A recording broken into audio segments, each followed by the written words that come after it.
รุ่นแล้วก็เสียบอยู่รับผู้หลักเสียบก็รับผู้ว่าเสียบ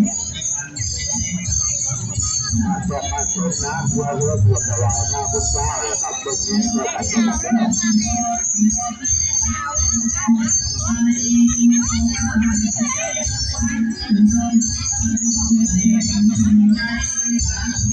ถ้าเราที่นำโรงงานมาแล้วกันมาเจอแล้วแล้วมาการเอาเพื่อจะประชาสัมพันธ์นี่ครับประชาสัมพันธ์นี่ครับที่จะมาของพันนะครับส่วนคนที่นำโรงงานมาแล้วมาขอที่มดได้ทำได้ก็คือแล้วก็ไปกินยาทอนก็เลยไม่ทำได้ไปให้กินยาทอนก็มีใจบุญใจบุญกับคุณโรงงานมาแล้วกันพอแล้วก็นานมดเข้าครับไปสักทีหมดเลยคนรับบุญรับบุญจนรับบุญตั้งใจก็คือเรียนงานนะเนาะ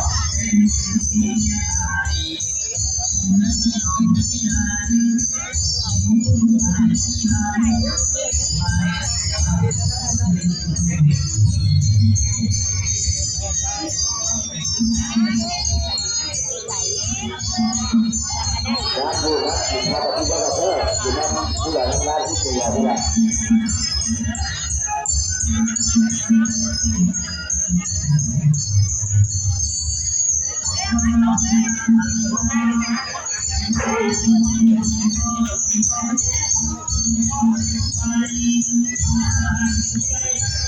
สำหรับคนท่านใดที่ทำโรงงานทำไม่ได้แล้วบุญละลายแล้วแบบบุญรู้บุญชมบุญเจ้าด้วยโดยใช้โดยลดบุญงานทั้งหลายเป็นที่บุญจุดบุญโตแล้วก็บุญงานยักษ์เป็นพี่น้องเอามาร่วมงานทำบุญได้ประโยชน์ได้กินกันเลยเป็นผู้ใหญ่ไปทำงานโรงงานทั้งหลายบุญเจ้าเป็นประธานงานที่ทำเจ้าเดินทางเจ้าทำเองเรามีบุญครับ